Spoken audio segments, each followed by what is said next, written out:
بسم اللہ الرحمن الرحیم۔ محترم ناظرین، اسلامی تاریخ میں غزوہ احد حق و باطل کا دوسرا معرکہ ہونے کے لحاظ سے بڑی اہمیت کا حامل ہے۔ یہ غزوہ 3 ہجری میں واقع ہوا ہے۔ اس کی تاریخ کے بارے میں مختلف روایات ملتی ہیں۔ کچھ کے مطابق یہ غزوہ 3 شوال اور کچھ کے مطابق 7 شوال اور کچھ کے مطابق 15 شوال کو یہ واقعہ پیش آیا۔ البتہ اس کے دن میں سب کا اتفاق ہے کہ یہ ہفتے کا دن تھا۔ احد مدینہ منورہ کے ایک پہاڑ کا نام ہے جس کے بارے میں اللہ کے نبی کریم صلی اللہ علیہ وسلم کا ارشاد گرامی ہے کہ احد وہ پہاڑ ہے جو ہم سے محبت کرتا ہے اور ہم اس احد سے محبت کرتے ہیں۔ غزوہ احد اسی پہاڑی کے دامن میں پیش آیا۔ مسلمانوں کے اس قافلہ کی تعداد 700 تھی، جس میں زرہ پوش صحابہ 100 تھے، اور ادھر قریش کا لشکر 3000 کی کثیر تعداد پر مشتمل تھا، جن میں 700 افراد زرہ پوش تھے۔ اس معرکہ حق و صداقت میں جام شہادت نوش کرنے والے خوش نصیب صحابہ کرام کی تعداد 70 تھی، جبکہ کفار کے 30 افراد واصل جہنم ہوئے۔ حق و باطل کے اس دوسرے بڑے معرکہ میں عرب کے رواج کے مطابق پہلے مبارزت ہوئی، جن میں اہل اسلام کا پلہ بھاری رہا۔ پھر اس کے بعد عام جنگ شروع ہوئی تو حضرت حمزہ، حضرت علی اور حضرت ابو دجانہ اور حضرت حنظلہ رضی اللہ تعالی عنہم کے تابڑ توڑ حملوں سے کفار کا لشکر بھاگ گیا۔ جنگ شروع ہونے سے قبل اللہ کے رسول کریم صلی اللہ علیہ وسلم نے حضرت سعید بن جبیر کی رضی اللہ تعالی عنہ کی قیادت میں 50 تیر اندازوں کا ایک دستہ پہاڑی درے پر متعین فرمایا اور انہیں یہ حکم دیا کہ وہ کسی صورت میں بھی درہ نہ چھوڑیں۔ جب کفار کو انہوں نے بھاگتے دیکھا تو مال غنیمت حاصل کرنے کے لیے یہ بھی باقی صحابہ کے ساتھ میدان میں آ گئے۔ حضرت سعید رضی اللہ تعالی عنہ ان کو روکتے رہ گئے، اور کفار کے لشکر نے جب یہی درہ خالی دیکھا تو حضرت خالد بن ولید رضی اللہ تعالی عنہ کی قیادت میں یہاں سے مسلمانوں پر حملہ کر دیا۔ پیچھے سے ہونے والے اس اچانک حملے میں بہت سے مسلمان شہید ہو گئے، جن میں جناب رسول اللہ صلی اللہ علیہ وسلم کے پیارے چچا سیدنا حضرت امیر حمزہ رضی اللہ تعالی عنہ بھی شامل تھے۔ یہ وقت مسلمانوں پر بہت کڑا وقت تھا، ایسا لگا کہ کفار کو فتح مل گئی ہے۔ اس صورتحال میں جناب رسول اللہ صلی اللہ علیہ وسلم کو کچھ جانثاروں نے گھیرے میں لے لیا اور مسلمانوں کو اکٹھا کرنا شروع کر دیا، مگر اتنی دیر میں 70 صحابہ کرام رضوان اللہ علیہم اجمعین شہادت کا جام پی چکے تھے۔ جب مسلمانوں کو اکٹھا ہوتے ہوئے دیکھا تو ابو سفیان نے وہیں سے آواز لگائی کہ آج بدر کا حساب برابر ہو گیا ہے، اب اگلے سال پھر بدر کے مقام پر لڑائی ہوگی، اور یہ کفار مکہ واپس اپنے گھروں کو چلے گئے۔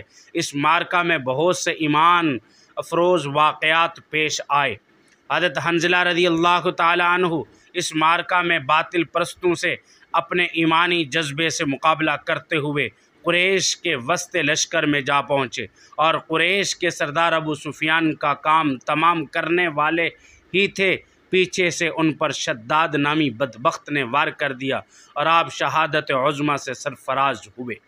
جب میدان جنگ تھم گیا تو اللہ کے محبوب نبی کریم صلی اللہ علیہ وسلم نے آپ کے بارے میں ارشاد فرمایا، حنظلہ کو فرشتے غسل دے رہے ہیں، کیونکہ جب جنگ کے لیے میرا حکم سنایا گیا، جو جس حالت میں بھی فوراً اللہ کے رسول کا حکم ہے بارگاہ رسالت مآب میں پہنچے، تو حضرت حنظلہ اپنی بیوی سے حق زوجیت ادا کر رہے تھے۔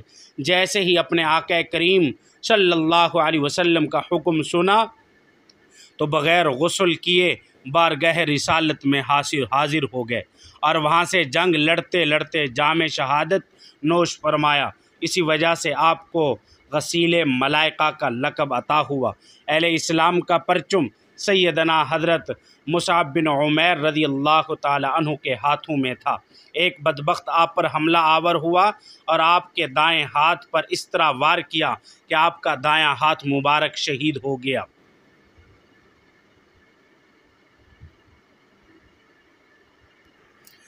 آپ نے پرچم اسلام کو دوسرے ہاتھ سے پکڑ لیا، پھر اس بدبخت نے دوبارہ ضرب لگائی، آپ کا دوسرا ہاتھ مبارک بھی جدا ہو گیا، لیکن آپ نے پرچم اسلام کو اپنے سینے سے تھامے رکھا اور بلند آواز میں آپ نے زور سے نعرہ لگایا اور پھر آپ پر تیر کا وار کیا گیا اور آپ نے بھی شہادت کا اعلیٰ جام نوش فرما لیا۔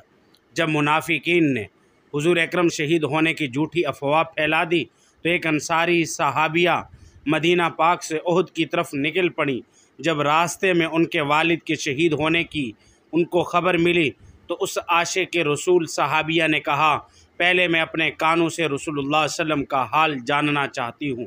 پھر ان صحابیہ کو ان کے شوہر اور ان کے بھائی کی شہادت کی خبر ملی تو انہوں نے یہی کہا کہ مجھے رسول کریم صلی اللہ علیہ وسلم کی خبر لینی ہے، وہ کس حالت میں ہے۔ اور جب ان کو بتایا گیا کہ رسول خدا صلی اللہ علیہ وسلم خیر و عافیت سے ہے تو عرض کرنے لگی کہ مجھے حبیب کریم صلی اللہ علیہ وسلم کا دیدار کرنے دو۔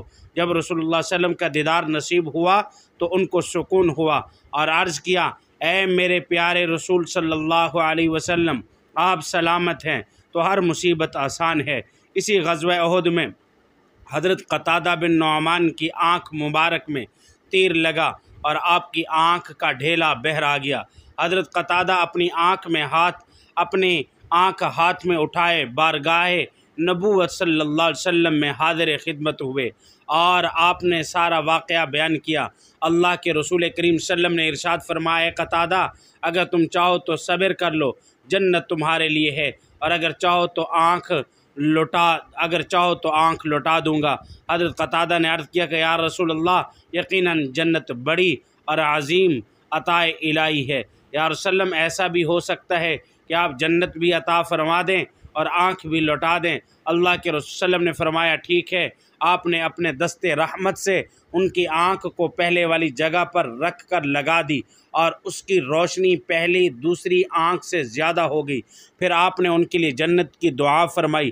صحابہ کرام رضوان اللہ علیہم کا یہ عقیدہ تھا کہ نبی کریم صلی اللہ علیہ وسلم اگر چاہیں تو جس کو دنیا میں جنت عطا فرما دیں، جس کو چاہیں آنکھ نکلی ہوئی ٹھیک کر دیں۔ آج 14 صدیاں بعد بھی عاشقان رسول صلی اللہ علیہ وسلم کا یہی صحابہ والا عقیدہ ہے، وہ اللہ کے رسول صلی اللہ علیہ وسلم کے صدقے مانگتے ہیں۔ اور غزوہ بدر میں اللہ رب العزت کے محبوب صحابی حضرت عبداللہ بن جحش کی تلوار ٹوٹ گئی۔ آپ نے فرمایا پھر انہوں نے صحابی نے آپ سے عرض کیا، یا رسول اللہ صلی اللہ علیہ وسلم، میری تلوار ٹوٹ گئی ہے۔